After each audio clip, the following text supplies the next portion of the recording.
Evan, thanks to that. You know, with weather like this, I'm moving down here. My application for a job is in the works. When Elaine and I left, my wife Elaine, not Elaine Durer, but left Cleveland area yesterday morning, there was slush on the windshield. Then we came down here, and Elaine Durer claims credit for the weather here as part of the overall sustainability initiative here. So I'm coming down here. Anyway, thanks so much for the hospitality, and Elaine, thanks to you for making it so nice here. And all the students that I've talked with and so forth. It's been a really nice day. I want to talk about politics, and that is a tough subject to talk about.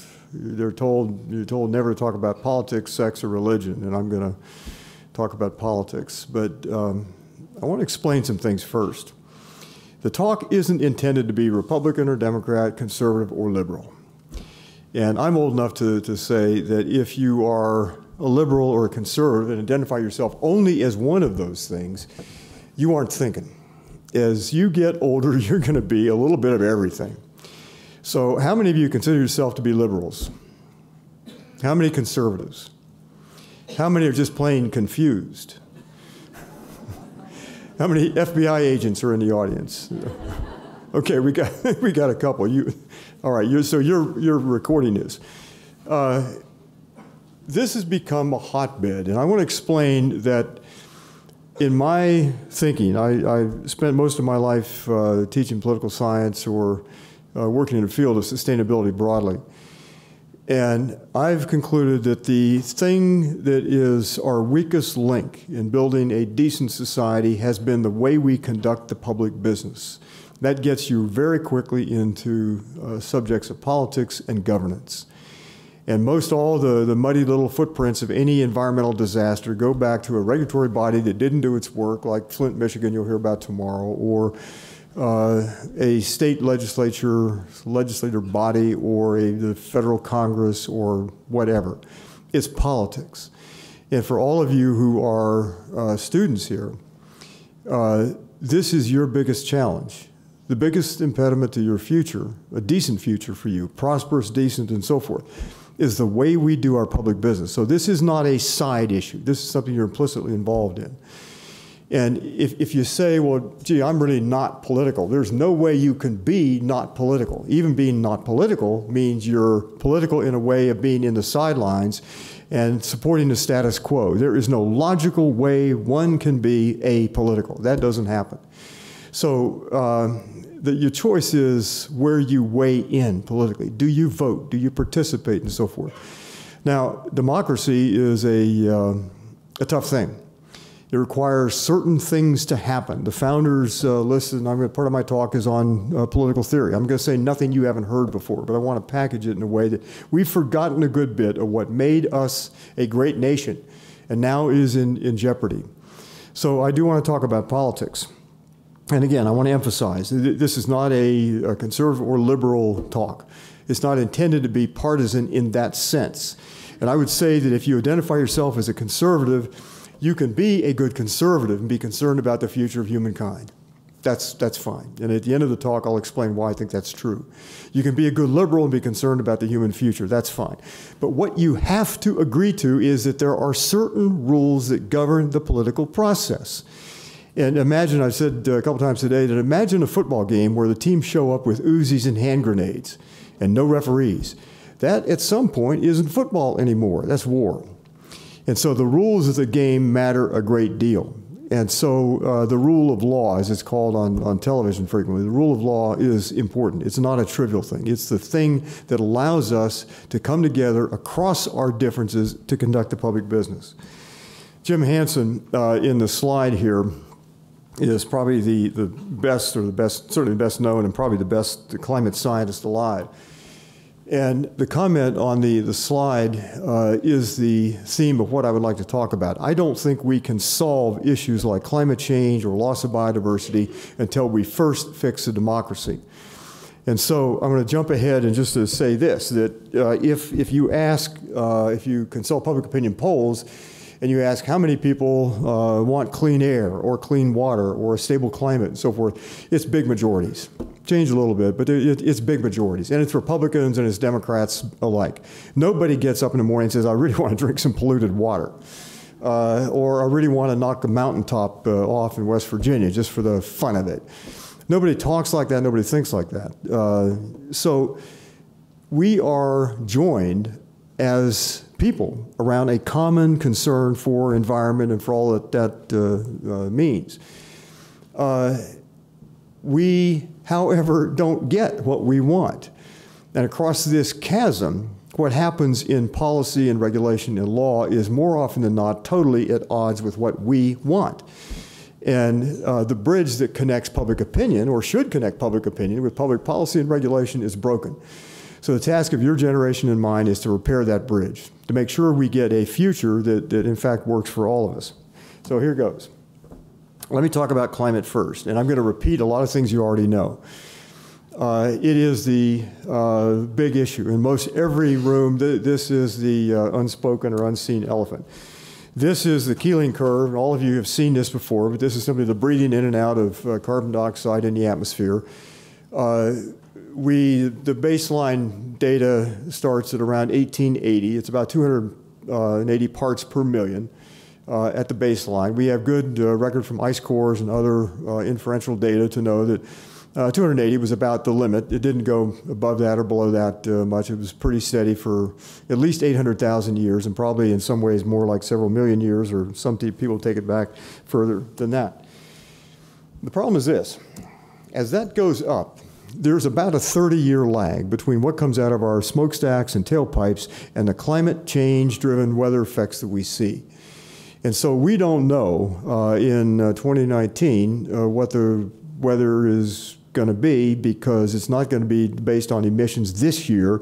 It's going to be based on emissions some time ago. There is that lag effect. We're not good at lag effects. And particularly Americans, we like instant gratification. So that's one issue. And that's one curve. The other curve is this one. This is the falling cost or falling price, and you can see lots of curves like this of photovoltaics. You can find exactly the same cost curve for wind power. Renewable energy is getting cheaper and cheaper. We did a 11-acre solar array in Oberlin 5 years ago, and the numbers penciled out just fine for the Board of Trustees. It worked. And if we did the same array now, we would get better equipment at probably half to one-third the cost we paid 5 years ago. The cost curve is collapsing. Now, I've given you two curves. Both the curves are true. The cost of renewable energy is falling dramatically. There's no good reason for not deploying renewable energy across the country with a target of 2050 to power the entire country by renewable energy. The other curve is also true. CO2 is rising in the atmosphere, other heat-trapping gases. And if you add all the other heat-trapping gases in roughly carbon dioxide equivalent units, we're not at around 411 parts per million. It's really more like something maybe 470 or 480 parts per million. We are where humankind has never been before. And so both curves are true. They're not, however, equally important. The pace setter is CO2 in the atmosphere. Both are true, but the more important curve here is carbon dioxide in the atmosphere. This is data you've all seen before. This happens to be NASA data, and these kind of charts are a dime a dozen. Temperature's rising, and it is rising rapidly. Now, I want to stop here and say that to climate skeptics, there are still a few. Climate skeptics will say, well, gee, we don't really know that for sure, and so forth and so on. But the same climate skeptic, when they face a life-threatening ailment, say a heart attack or cancer or a broken leg even, they want the best medical help science can give them. But when it comes merely to the planet, they'll take it from Rush Limbaugh or Sean Hannity. It doesn't work. Your attitude towards science has got to be uniform. And if science works for your own health when you're in a crisis, it's got to work for the way the planet works. And so the scientific community has been, and all of you know this, the scientific community has been behind this for quite a long time. There are 98% or some such number put out by the AAAS, the American Association for Advancement of Science, says that climate scientists all basically agree with the science. Put heat-trapping gases in the atmosphere, you trap heat. Put a whole lot of them there, you trap a whole lot of heat. And it gets more complicated than that. But that is the simple story. Climate is changing. We are the drivers of it. Has it changed before? Certainly it's changed before. Climate has fluctuated. But whatever it would be doing naturally, we're forcing it, either speeding it up or slowing it down. And so humans are now a huge factor in this. And it's a combustion of fossil fuels primarily, but it's also other things like land use changes. So the temperature is rising. Here's what's going on in summer temperature. So if you noticed, if you're old enough to be able to compare maybe a couple of decades, what you see is these temperature anomalies. There are more and more of them. And they are not so much on the cold side, not so much on the cold side, but on the warm side. And so summers are getting warmer. This is CO2 in the atmosphere, measured in parts per million. It doesn't sound like much. But if you compare carbon dioxide in the atmosphere to, let's say, a car parked on a July day in a Charlotte, North Carolina parking lot on asphalt, the outside temperature may be 95, but the inside temperature, once you roll the windows up, goes up to 140 or 150 degrees. That's what we're doing with the Earth. We're increasing the temperature. So high-intensity radiation comes in, but low-intensity radiation can't get back out. And the Earth has always stayed more or less in balance. What comes in goes out, no longer. This is the global temperature change. And what you see here, the data is well recognized. There really is no serious debate about the data. The temperature is rising. And the second circle in, 1.5C, when we first began a climate study for the Obama administration a long time ago now, 2007, the guardrail was set at 2 degrees centigrade warming, not Fahrenheit, but centigrade. And then scientists keep running the numbers again, and 2 degrees is too much. And so at the Paris Climate Conference a couple of years ago, the guardrail was set at 1.5 degrees centigrade warming. The National Climate Assessment puts it something like this, and so you can see these scenarios. This is not a happy future, but it's one you'll live in. All of you students, you've got 50 or 60 years of your life, assuming a normal lifespan. You'll live in a world much hotter, and that is kind of hard to reckon with. We make a sort of implicit assumption that you can turn the thermostat up here, but nothing else wobbles over here. But you turn the thermostat of the planet up and you find out all kind of other things happen. It affects food systems, it affects politics, it affects sea level rise, it affects biological diversity in forests and so forth. You and I are different creatures when the thermometer hits 105. Concrete behaves differently. Runways have to be shut down at major airports in those kind of temperature conditions. And so that's the world we're headed toward.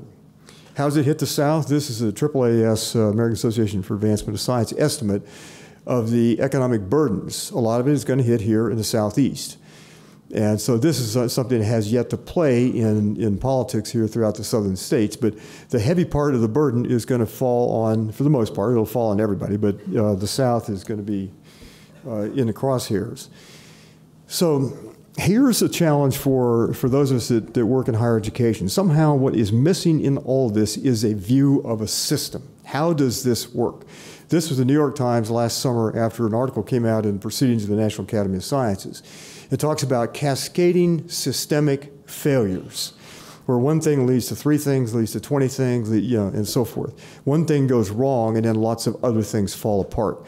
So food systems, electricity delivery, all those kind of things, and eventually it's politics and it's economics. This is what it looked like in California last fall.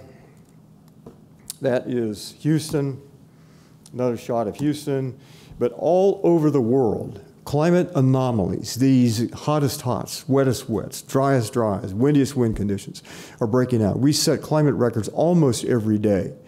So the 1.5 degrees centigrade warming, if we're to avoid that, and we have every reason scientifically, morally, economically, and politically to do our dead level best to avoid that 1.5 degrees centigrade warming, that is the margin we have. That's how much more fossil fuels we can burn. And we have about 12 years, according to the IPCC, to start the deflection downward of CO2. We're present at around 411 parts per million. We've got to eventually get this back under 350 and keep inching it back down, back toward that baseline level of 280. And you can see here, if you stop this, that is a lot of inertial momentum. The data in this slide is now 3 years old. We've already encroached on that wedge that was our margin of safety. Now, that's the climate background. If you ask what planet are you on, you're on one where the dominant species is beginning to change the planet dramatically, very fast. And the reasons why, I'm going to come back to this later, there are reasons for optimism. I just put this in here. It isn't a matter that we don't have the technology or the understanding and the knowledge to do better, a lot better. We do. It is we do not yet have the political will to do better. This is the subject of politics. So let's turn to politics. And we are a democracy. And what you're going to see in a couple slides here is the support for the idea of democracy is shrinking. It's under assault. And people now, increasing numbers, say, I'm not sure democracy is all that important. Authoritarian societies actually get more stuff done. And you're going to hear this. You probably have heard it already. So there's a debate in Western societies. It isn't just the U.S. It's Europe and Australia and so forth.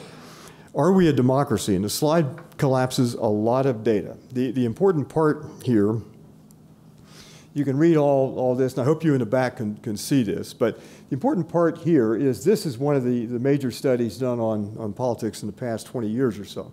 It basically says your opinion and mine doesn't really matter.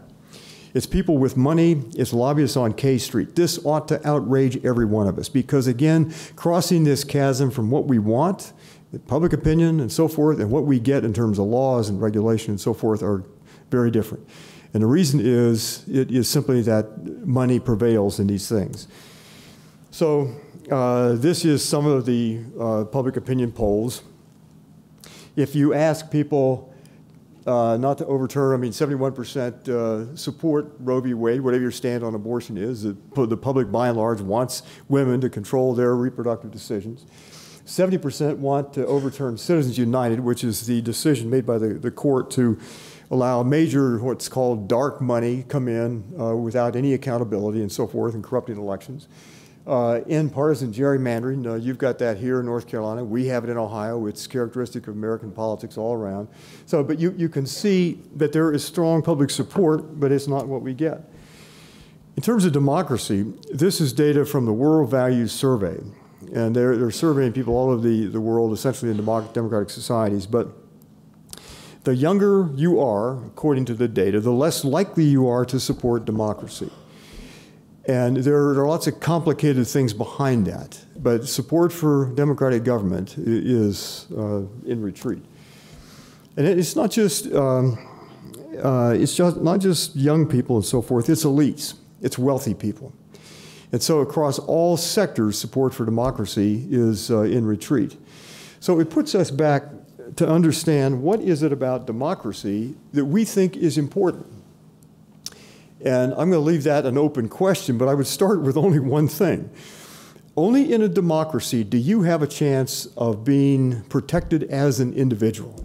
Not always, not everywhere. There are lots of flaws. There are lots of breakdowns in it. You can tell a lot of stories about what happened to Japanese who were interned in World War II and race relations and so forth. There are a lot of ways democracy has failed. But if we have a chance to recognize ourselves, your dignity and mine and other people in future generations, it'll be through democracy. It will not be through authoritarian societies. This was the Economist estimate. It comes out every year. This happens to be the one from 2 years ago. The one last year reports the same thing. We're now, by all the standards, a flawed democracy. Major institutions under attack and functioning badly. And then, why? What has gone wrong with democracy? It's never been perfect here. I'm not arguing that. It's always had issues, and we've never had the world that we wanted to make democratically. But what's gone wrong? Well, one thing that's gone wrong is wealth has gotten skewed, badly skewed. So this doesn't include the last round of tax cuts, but if you're in the top 1/10 of 1% or 1/100 of 1%, even more, you're doing just fine. And if you're in, this is the top 1%, and then you start down here. If you're in the bottom 50%, that's half of the country. you haven't done very well at all. If you're a working person and you depend on a wage for a living, your wages in constant dollars have not gone up since the early 1970s. We're going to run a democracy that way. You cannot run a plutocracy and have that level of inequality. So the wealth of, and this number is an understatement. You can probably take 3 or 4 people and have the net wealth, certainly more income than the bottom 200 million Americans. Now, what's this mean for your generation, those of you who are students? Well, it means this. My parents gave me a very good middle-class life. And I was part of the generation that graduated from college in the 1960s, and the world was full of all kinds of opportunities. So if you're older, you've done really well. You people, you younger people, with parents born in the late 70s to the 90s, your prospects, on average, are nowhere as good as your parents' prospects. And this is true of the United States in much more marked fashion than it is of Europeans.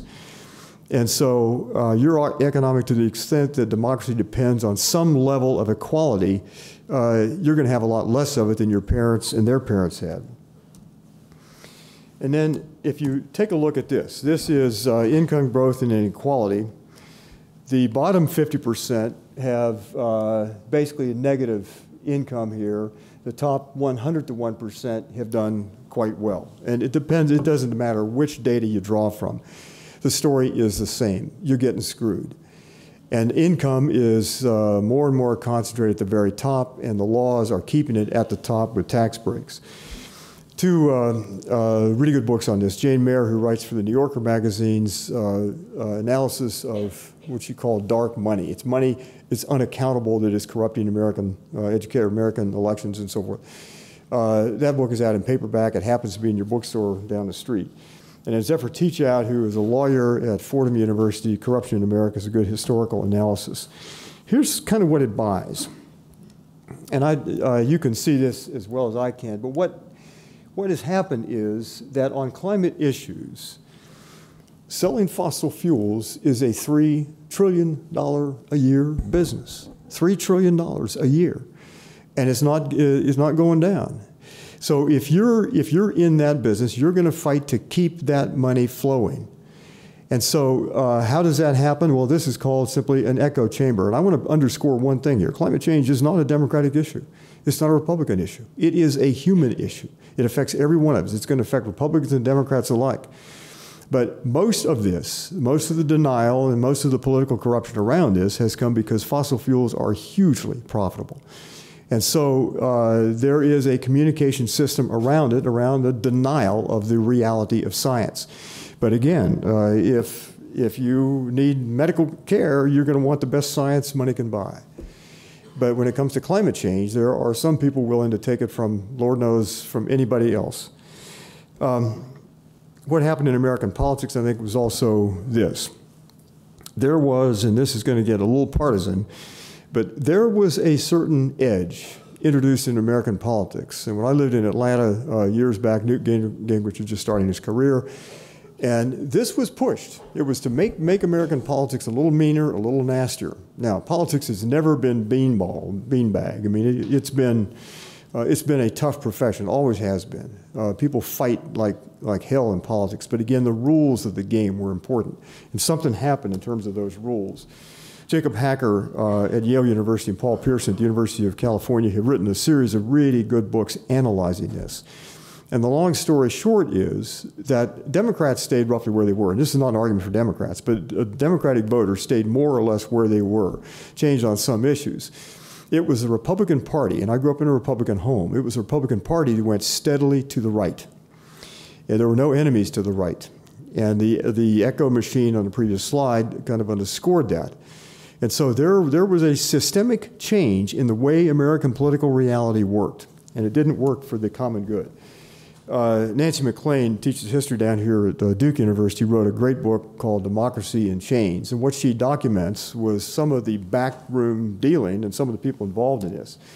But the political dialogue went further to the right. Excuse me, I want to go back to that. So that we began, the discourse began to narrow. And if you talked about anything that involved a public response, oh, well, that's socialism. That was a charge that was levied by people who really didn't know what socialism was all about. It turns out socialism, for example, the Social Security is socialism. Medicare, Medicaid are socialism by some standards. But it was a public solving problems that were public problems and doing it in a way that was public. What this meant in terms of gaps between Democrats and Republicans was a widening gap between us as people. So that in the polls that are behind this particular study that's took this graphic from, it turns out that if you're a Republican or a Democrat, you don't want your son or daughter marrying one of the other party. It was on both sides. And so more and more we became isolated from each other socially. That wasn't the way the world used to work. I can remember being in Washington, D.C. In the 1970s at a hearing that involved both Republicans and Democrats, and going to one of the representatives' house afterwards for poker, which involved Republicans and Democrats sitting down together. There was a degree of unanimity. And on environmental issues, the Clean Air Act, the Clean Water Act, the Environmental Protection Agency, the Scenic and Wild Rivers Act, all the major environmental legislation was passed by Republicans and Democrats coming together. We did it once, and then something has happened in the meantime. This is my district in Ohio, and to keep Jim Jordan in office, arguably the most, or certainly one of, along with Mark Meadows here in North Carolina, one of the most conservative or right-wing congresspersons, to keep him in office, you have to gerrymander a district. We live right here, but this is what it takes to keep him in office. Now, Republicans and Democrats have both done it. This is not an argument for one side or the other, but it's got to stop. Arnold Schwarzenegger, former governor of California, the actor, has led an effort to set up commissions, bipartisan commissions, independent of legislatures and party politics, to as much as you can take gerrymandering out of the public arena. But when you gerrymander, what you do is to undermine democracy, because you can have districts that are made up of all people who are going to support a particular party regardless of the issues.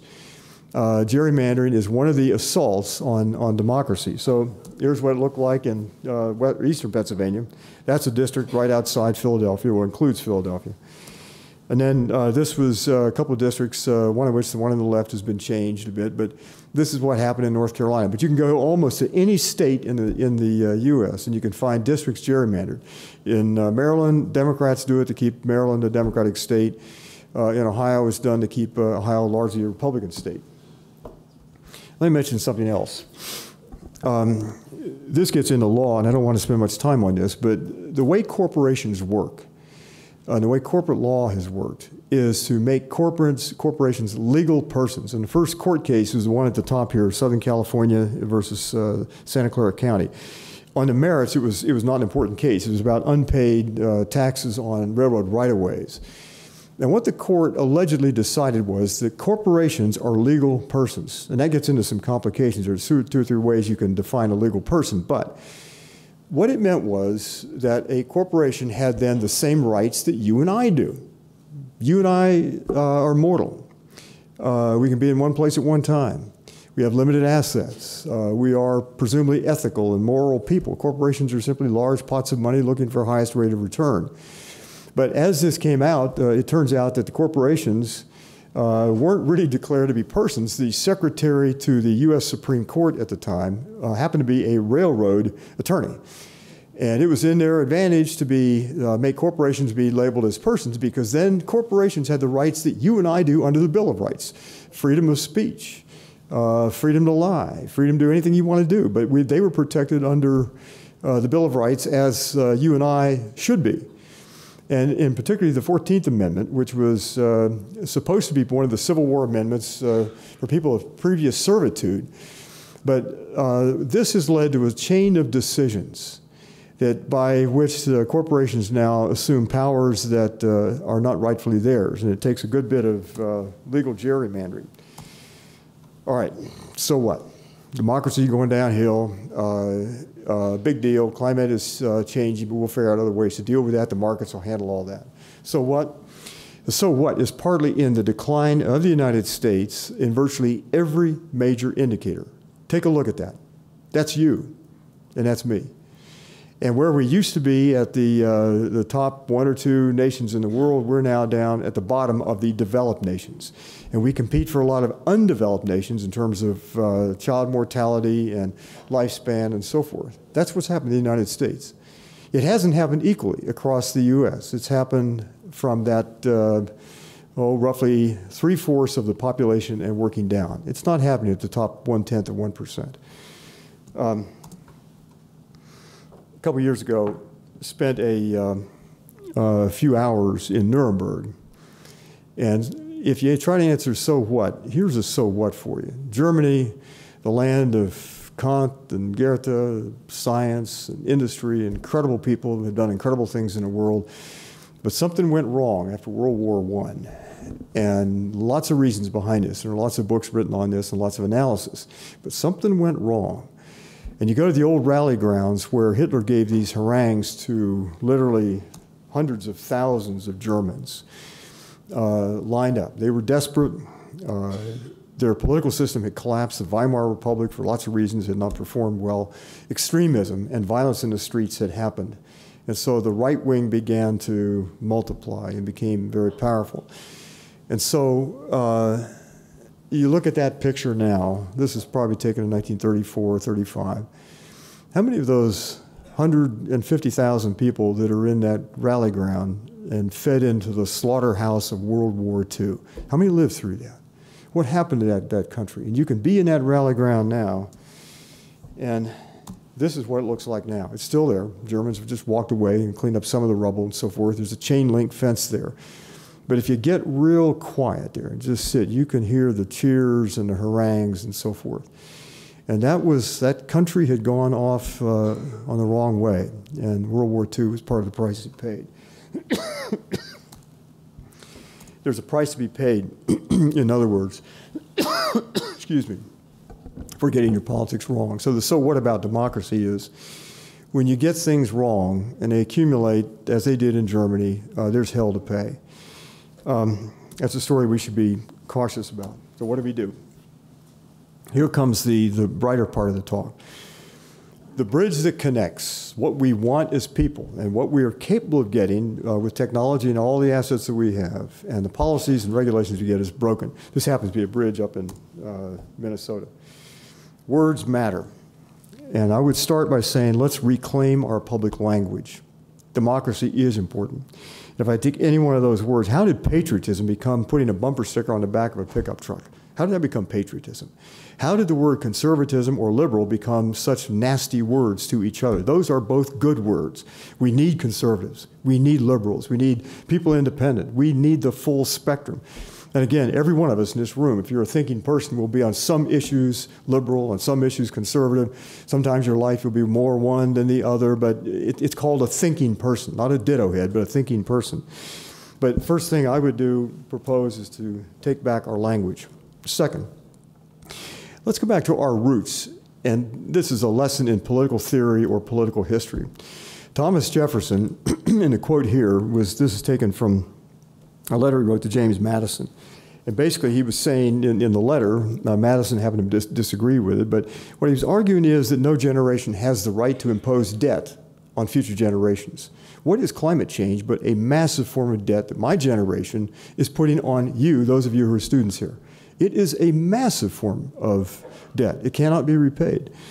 And then Edmund Burke, who is the very next year, Edmund Burke is the founder of modern conservatism.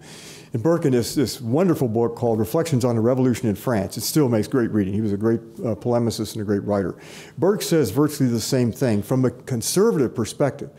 And what he's saying in this passage is that we in the present generation are obliged to pass on an entailed inheritance from the distant past to the distant future. We're just simply custodians or stewards or trustees.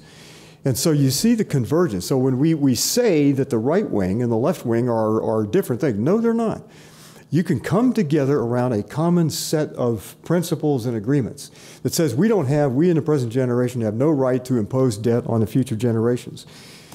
Louis Brandeis, to continue that, points out something that the Greeks knew and Aristotle wrote about, and it's in all political theory about democracy. You can have wealth or you can have democracy, but you can't have them both. You can have that oligarchy, but you cannot have both. That is one of the fundamental lessons. It's got to be baked into the American political philosophy and law. And then James Madison, this whole idea of a free press. Madison and Jefferson and other people were in agreement that you have to have accurate information. You can't have a demented public or an ignorant public and have a democracy. The burden is on us, and it's hard to be in a democratic society. The issues are tough. Should you have robots and artificial intelligence? Well, what's at stake there?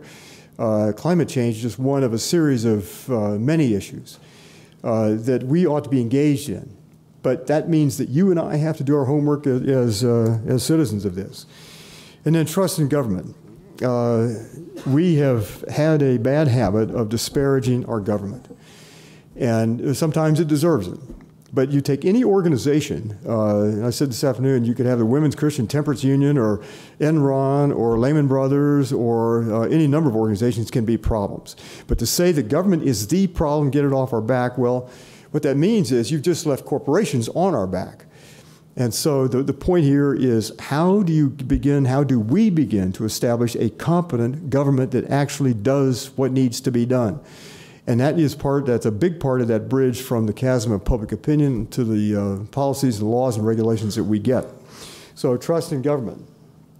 Now, this slide is simply aimed at the things that government does that nothing else does. When disaster hits here in North Carolina and you get hit with an F5 storm, and you'll see them in the future, and they're already planning to another category called F6 storms, which will be unimaginably destructive. When that hits, you're not going to call 1-800 Walmart. You're going to call 911, and you're going to hope somebody picks up the phone who's competent. You're going to need government help. Government does some things that nothing else can do. The market simply won't do that. And then look at this issue. Research and development. I want to single that out for just a minute. It was government. How many of you have smartphones? Virtually the whole room. And where did the technology for smartphones come from? You and I paid for it. That was our tax dollars. That was research and development money that you and I funded, and we have never gotten a nickel of return back. Do you fathom that? And so the GUI interface and all the stuff that goes into a smartphone, you can probably isolate 30 or 40 pieces of a smartphone that you and I paid for. We've never gotten a nickel back. And for the most part, the companies that sell us our smartphones pay either nothing or very little in taxes. We've got nothing back. So we made this investment that private investors would not make. Risk capital would not touch it until we had already done most all of the hard work. They took it, commercialized it, and they've been fabulously wealthy ever since. So you can make a number of cases like that show all the things that you and I paid for and never gotten a nickel of return on. So federal employment, just look at one line here. This is for people who think the federal government is way too big. This essentially is federal government employment, and it has basically flatlined. We're not ridden with a massive federal bureaucracy, to the contrary. And for the most part, what it does in delivering with it, the woman who very famously said she wanted government to get out of her Medicare issues. Do you remember that one? We have done a lousy job appreciating that what we collectively buy in government and in monitoring it. It requires oversight. It requires transparency. There's certain rules for running large bureaucratic agencies. But and then I want to put in a word for liberalism here. It's taken a big hit in the last 30 or 40 years. To be a conservative is to say there are certain things that are inviolable. I don't want those to be changed. That is good. That is valuable. Turn the coin over. Liberals say something rather different. We need to be open to change. And look at this long list, from women's rights to wages to child labor laws to environmental laws, international law. That's what liberals did. And they're both necessary to each other. Conservatives have the habit of saying, whoa, let's look and stop and let's preserve. Liberals have a habit of let's hit the gas and change things. Those are flip sides of the same coin. There's sometimes you need to do one, sometimes the other. But they are not inherently different things. They're not inherently at odds with each other. And then if you look back on global warming here, public opinion polls essentially say the public wants action on climate change. Across Republicans and Democrats and even arch Republicans and arch Democrats, there is more unanimity in this country than we are told. And look at the women coming into Congress and into public life. This is one of the great success stories of the past 50 years. The election of 2018 showed that people can begin to act and be effective again at the voting booth and change the nature of American politics. Green New Deal. We don't know yet quite what it is, but if you look across here, if you study this slide, what you see is support for the Green New Deal, whatever it is, but it involves climate change and employment and agriculture and public works and so forth. We don't know what all that's going to entail when it's reduced to legislation or formulated in legislation, but what we do know is there is support essentially across the board for this. Look at the Republican columns here. Conservative Republicans are in large numbers, for a Green New Deal. We don't even know what it's going to be yet. But what we're saying as a people is we are for action. We don't have to be bogged down and unable to solve our problems. We can act. We, the public, can act. And we can have a government responsive to what we want to do. Now, a couple personal notes, and then let's open it up for Q&A and comments. A year and a half ago, or back in November of 2017, we organized a conference on the state of American democracy in Oberlin.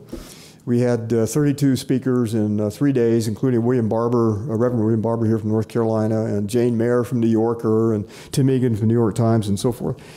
And what we were doing was saying, how did we get to the election of 2016? It wasn't anti-Trump, because the fact of the matter is there was a lot of deferred maintenance in American democracy. There was a lot of work to do. The house was leaking, and the floor was sagging, and the windows were knocked out, so to speak. We had a lot of deferred maintenance, voting rights and the enforcement of voting privileges and gerrymandering and too much money in politics and so forth. There was a lot of deferred maintenance, but we were looking at Donald Trump's election, and he was a symptom of much deeper, whatever you think of him, he was a symptom of much deeper problems that had been around for a long time. So going forward, this is Tim Egan, New York Times, and these are people who were, this was a particularly interesting issue. This is former governor of Colorado. This is Pete Wehner, a right-wing evangelical conservative columnist for New York Times, had been in the Bush administration. And what we asked him to do was both sit down and talk about liberalism and conservatism. And you know what happened? That was really cool. Those guys, they were affable. They were civil to each other. They were thoughtful. They asked each other good questions. Imagine that. We can come together. We can reason together. We are not stuck. But a lot of people make a very good living by keeping us divided. They make a very good living by keeping us divided. We don't have to be divided because there is more commonality in this country than we've allowed to come out. That's Governor Schwarzenegger, former Republican governor in California, who's been a great force for stopping gerrymandering and for changing the voting process and protecting voting rights.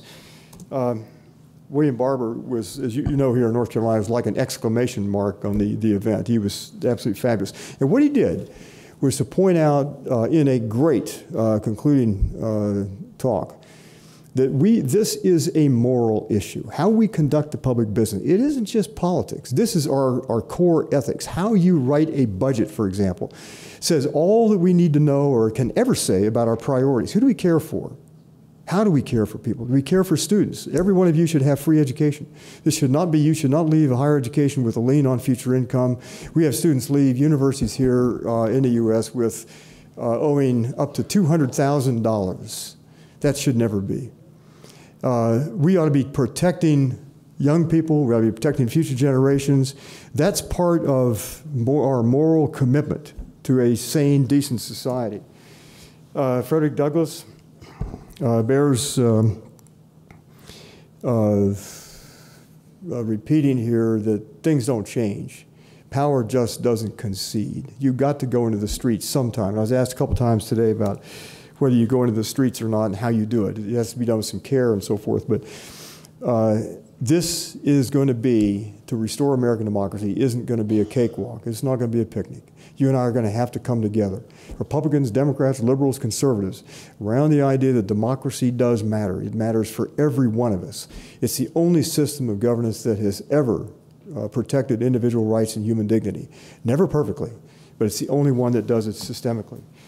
And so the forces that you see here, there are a lot of them. There is change in the air. This is an aerial view of Chicago, the Women's March in Chicago.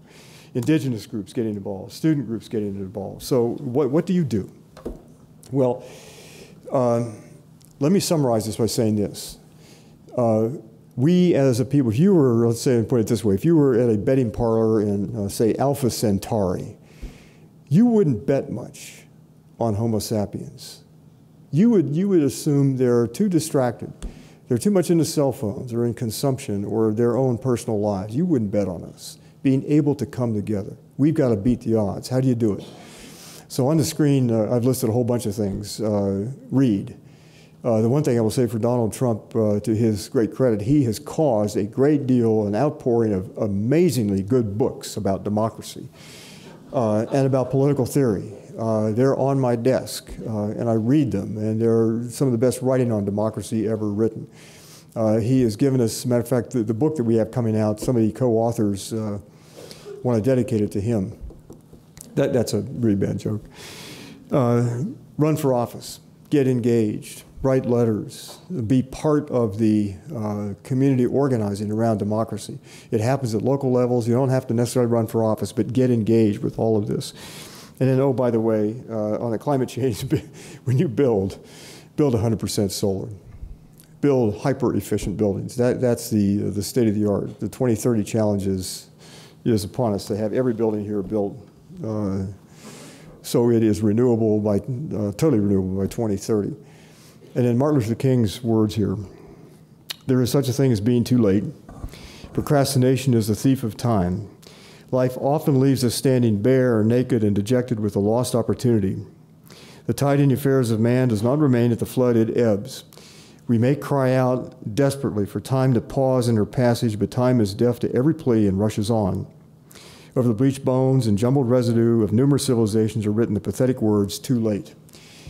You and I can't be too late. We've been passing for the last 30 years, or maybe longer, off-ramps to a better future than what is in prospect. It's now time to change. Time's not our friend, and we don't want to be too late.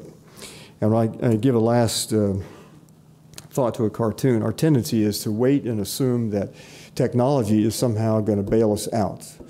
And so this is a Tom Towles cartoon that speaks to that point. Can you all see that?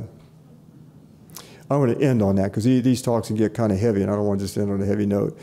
But the idea that something is going to bail us out, it's you and me coming together democratically, preserving the best that this country and the best that Western civilization has to offer. Thank you very much.